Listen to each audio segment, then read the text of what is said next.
Salah satu misi Islam yang penting adalah membebaskan manusia dari ras diskriminasi, mengikat manusia dengan ikatan akidah bahwa dari manapun orang datang, apapun warna kulitnya, dan dari suku apapun ia dilahirkan, kalau akidahnya sama, itulah saudara kita. Kita bertujuh orang ini mungkin ada yang dari Betawi, dari Jawa Tengah, dari Jawa Timur. Tapi di sini kita merasa kita adalah satu. Apa yang mengikat kita? Akidah. Ternyata ikatan akidah itu jauh lebih kuat daripada ikatan darah sekalipun. Islam membebaskan manusia dari ras diskriminasi. Dan Rasul mengajarkan, innallaha la yanzuru ila suwarikum wala ila amwalikum walakin yanzuru ila qulubikum wa a'malikum. Allah itu tidak melihat potonganmu, Allah tidak melihat hartamu, yang Allah lihat adalah hatimu dan amal perbuatanmu. Kemudian satu-satunya yang menyebabkan manusia lebih tinggi dari yang lain adalah ketakwaannya kepada Allah. Sehingga dalam Al-Quran dijelaskan, inna akramakum indallahi atqakum, yang paling mulia di antara kamu dalam pandangan Allah adalah yang paling bertakwa kepadanya. Nah, kita tahu binatang saja harganya nggak sama kan. Sapi itu yang paling mahal, yang badannya paling gemuk, karena harga sapi pada dagingnya. Tapi ada perkutut lebih mahal dari sapi, padahal perkutut dagingnya sedikit, benar. Kenapa bisa terjadi? Karena harga perkutut tidak pada dagingnya, tapi pada suaranya. Lalu di mana harga manusia? Yang paling gemuk boleh saingan sama sapi. Pada suaranya tentu tidak. Allah maha benar, inna akramakum indallah atqakum. Yang paling mulia di antara kamu dalam pandangan Allah adalah yang paling bertakwa kepadanya. Nah, tujuan disyariatkannya pelaksanaan ibadah puasa, tujuan kita semua diperintahkan melaksanakan ibadah puasa, pada penghujung ayat 183 Al-Baqarah jelas, la'allakum tattaqun. Agar dengan puasa yang kamu kerjakan itu, kamu menjadi orang yang bertakwa kepada Allah Subhanahu wa ta'ala. Jadi puasa yang benar harus mengantarkan pelaksananya mencapai maqam, mencapai tingkatan yang disebut ketakwaan itu tadi. Nah, ini pantai yang mau kita tuju dalam melaksanakan ibadah puasa. Jadi puasa berhasil apabila ia mengantar pelaksananya menjadi orang yang semakin bertakwa kepada Allah Subhanahu wa ta'ala. Dengan kata lain, sebenarnya Ramadan ini 1 bulan untuk menghadapi 11 bulan sesudahnya. 1 bulan untuk menghadapi 11 bulan sesudahnya. Di sanalah cerminan ketakwaan itu nanti akan nampak. Sebelum kita lanjutkan berbicara tentang takwa ini, barangkali di antara adik-adik kita yang hadir ada yang akan mengajukan pertanyaan di seputar ketakwaan ini. Dipersilakan. Ada? Ya, silakan. Assalamualaikum warahmatullahi wabarakatuh. Assalamualaikum. Saya mau nanya ini Pak Kiai, kalau orang yang bertakwa itu apakah mengalami skeptis dalam menghadapi kehidupannya? Ya. Demikian.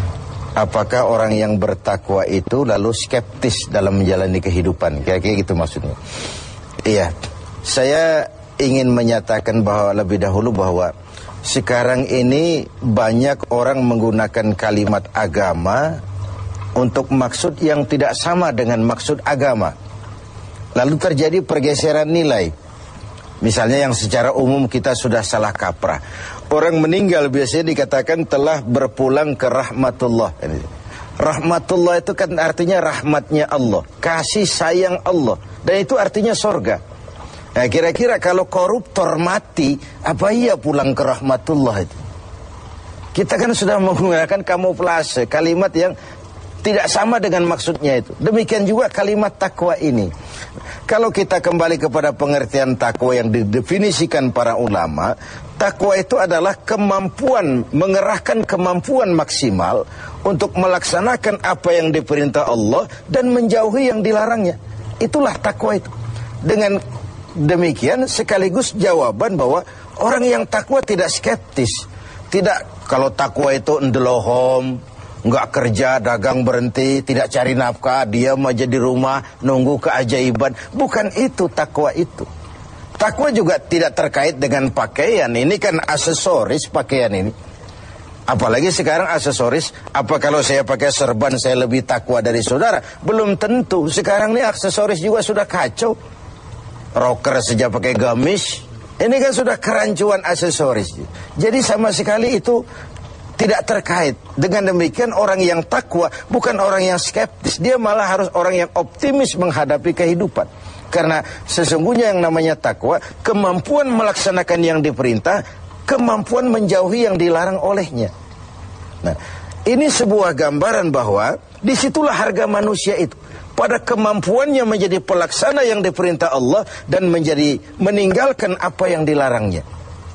Sehingga kalimat ini kita dudukan, kan ini takwa ini pun sudah jadi lalap di mulut bangsa kita ini.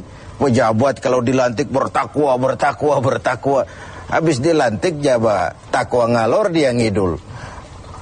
Nggak sinkron, nggak ketemu ujung-ujungnya itu. Nah, baik, saya kembali. Jadi jawabannya, orang yang bertakwa bukan orang yang skeptis, tapi orang yang malah rajin berusaha, giat bekerja, karena dia tahu takwa itu kemampuan melaksanakan yang diperintah, kemampuan menjauhi yang dilarang. Nah, ini sudah cerminan dari usaha manusia. Yang diperintah Allah itu bukan cuma sholat, zakat, puasa, dan haji. Mencari nafkah, menghidupi anak istri, itu perintah Allah. Nggak pantas orang takwa lalu skeptis, nunggu keajaiban. Itu kan ciri zaman susah. Biasanya kalau zaman lagi susah itu dukunnya laris, dongeng tentang harta karun merebak di mana-mana. Udah susah orang diajak ngelamun aja. Lalu cerita tentang melipat gandakan uang muncul di mana-mana. Nabi palsu gentayangan, aliran-aliran aneh muncul di mana-mana. Itu biasanya kalau zaman sedang susah, yang kayak begitu tuh jadi fenomena dalam kehidupan. Nah, ketakwaan menjadi benteng bagi kita, mengarungi hidup ini sebagaimana seharusnya. Kita manusia terikat oleh hukum kausal, hukum sebab akibat. Kalau begini, ya begitu. Kalau haus, ya mesti minum. Kalau sakit, ya mesti ke dokter. Itu orang yang takwa. Bukan, sudahlah penyakit datang dari Allah, serahin kepada Allah, nanti sembuh sendiri. Enggak.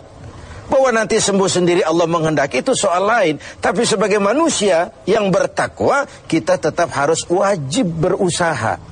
Tidak boleh ndelohom, nggelenggam ayam-ayam menunggu keajaiban. Tidak. Nah, ini pola dasarnya. Nah, baik. Sekarang saya kembali kepada takwa itu sendiri. Sudah saya jelaskan bahwa takwa melaksanakan yang diperintah, menjauhi semua yang dilarang. Nah, bagaimana puasa ini membentuk pribadi yang bertakwa? Kita pinjam huruf-huruf takwa itu ya. Ta, qaf, waw, dan ya. Huruf ta, kata Imam Qushairi, simbol daripada sifat tawadu. Orang yang bertakwa adalah orang yang rendah hati. Dia berusaha, ya. Dia bekerja maksimal, memang. Tapi dia sadar bahwa semampu yang dia lakukan adalah berusaha dan berusaha. Kepastian itu haknya Allah. Nah, ini bedanya kita dengan yang lain. Kepastian itu hak Allah. Yang kerja saja belum tentu dapat, apalagi yang nggak kerja. Kira-kira logikanya begitu.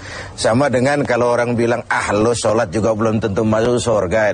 Ada suka orang usil, iya, yang sholat saja belum tentu masuk surga, apalagi yang nggak sholat. Kan begitu logikanya. Orang yang bertakwa itu dia terpacu. Nah, timbul sifat tawadu, rendah hati, dibentuk oleh pelaksanaan ibadah puasa ini. Kenapa? Puasa ini kan, ya Allah, baru sehari nggak terkena makan, nggak terkena minum, sudah begini lemah rasanya diri. Lalu apa yang mau disombongkan di hadapan Allah? Nah, timbul sikap rendah hati. Ini mentalitas takwa.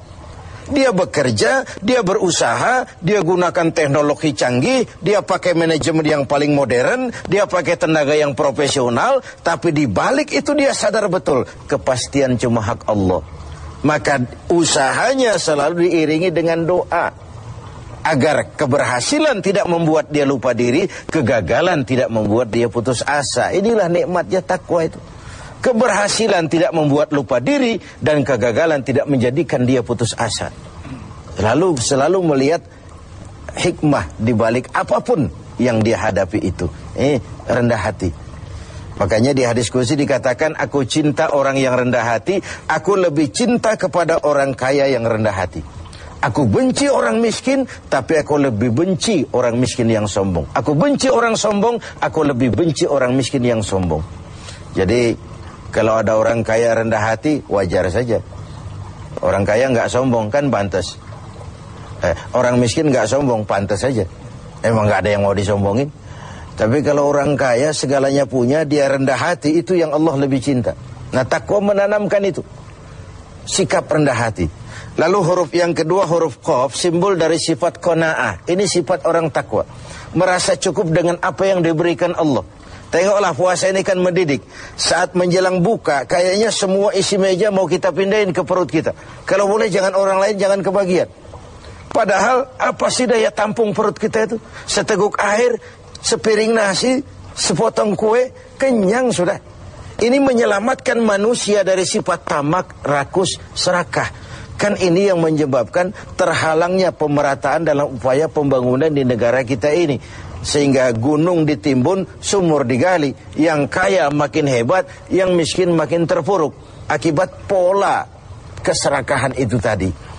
Nah, dengan demikian, dua dari sifat takwa ini kita bicarakan, insyaallah yang sisanya kita lanjutkan pada kesempatan. Assalamualaikum warahmatullahi wabarakatuh. Waalaikumsalam warahmatullahi wabarakatuh.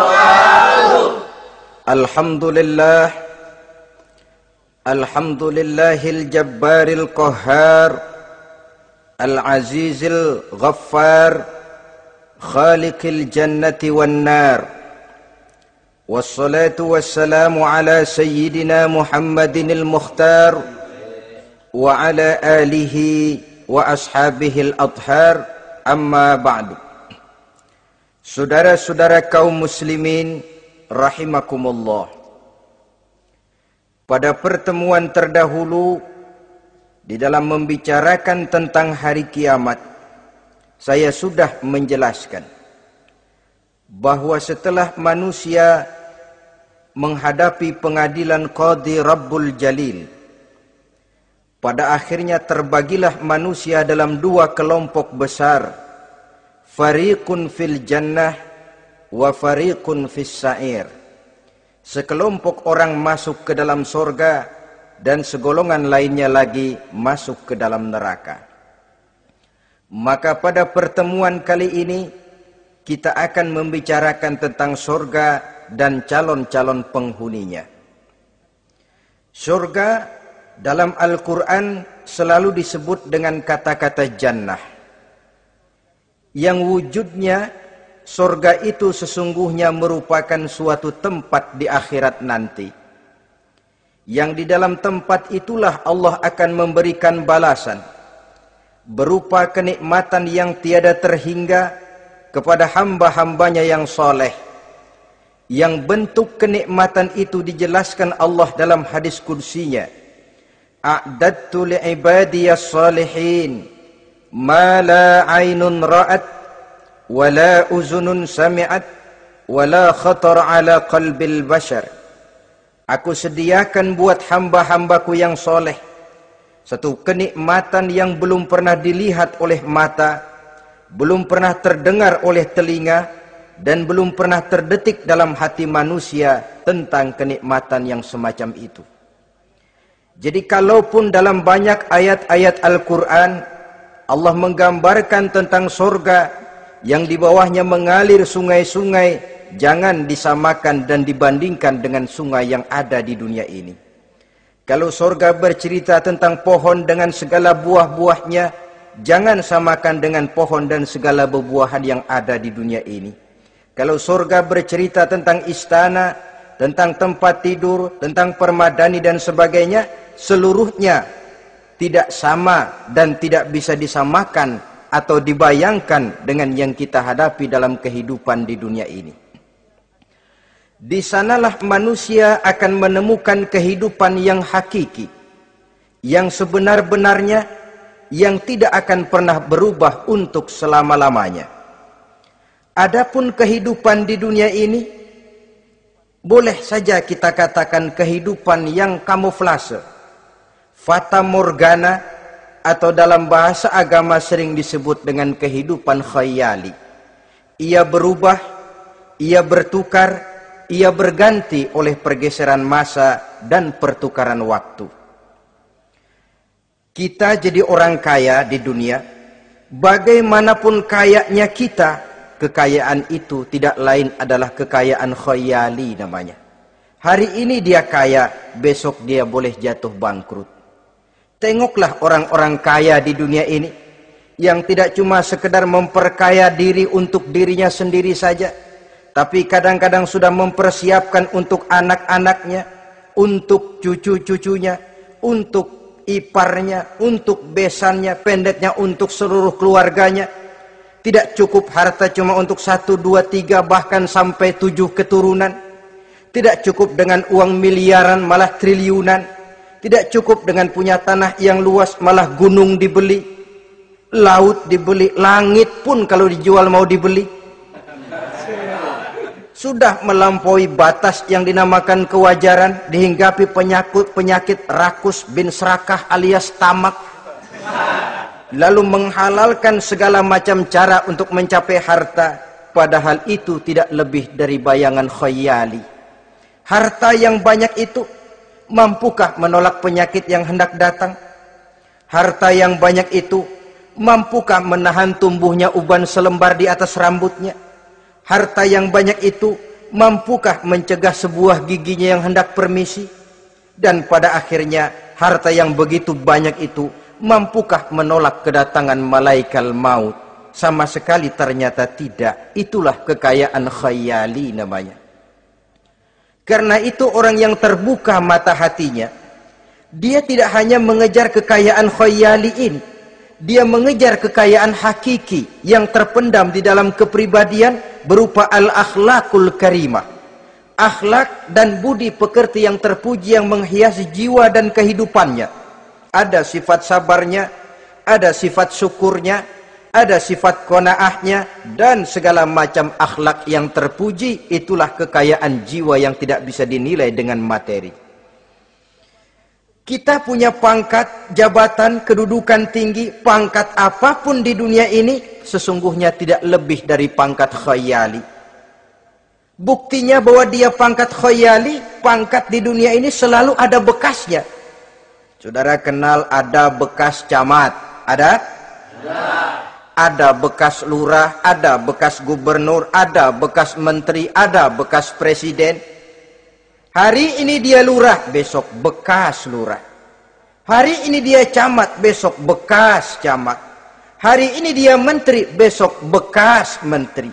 Pangkat khayali. Maka Quran menganjurkan jangan pangkat khayali yang kita kejar mati-matian. Sampai menggunakan sistem jilat atas, injak bawah, sikut kiri kanan, yang penting dapat kedudukan. Padahal itu tidak lebih daripada pangkat khayali. Quran menganjurkan carilah pangkat hakiki, kedudukan di sisi Allah, maqam di sisi Allah, itulah pangkat yang sebenarnya. Apa jalan ke arah sana? Quran memberikan petunjuk.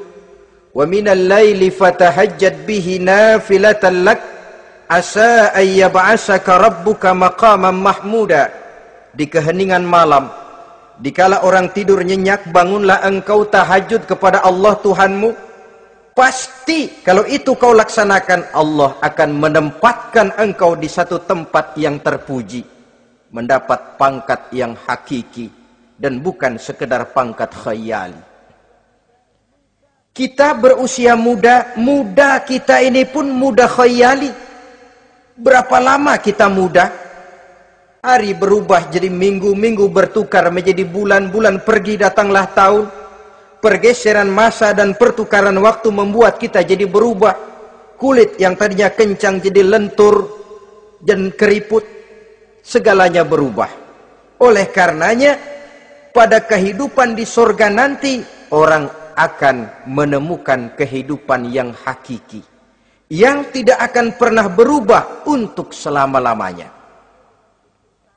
Kita akan mulai dengan menjelaskan bagaimana sebenarnya keadaan surga itu. Pertama, luasnya. Berapa sih luasnya surga? Dengan logika, sekarang ini dunia dihadapi dengan kekhawatiran terhadap peledakan penduduk yang nyaris tidak terkendali. 5 miliar lebih jumlah manusia yang nongkrong di permukaan bumi. Tapi sesungguhnya planet bumi yang kita tinggali ini cuma satu planet kecil dari 9 buah planet yang berada dalam sistem tata surya matahari yang lazimnya kita namakan galaksi. Selain tata surya matahari yang namanya galaksi itu, masih terdapat lagi galaksi-galaksi lain yang dengan sendirinya juga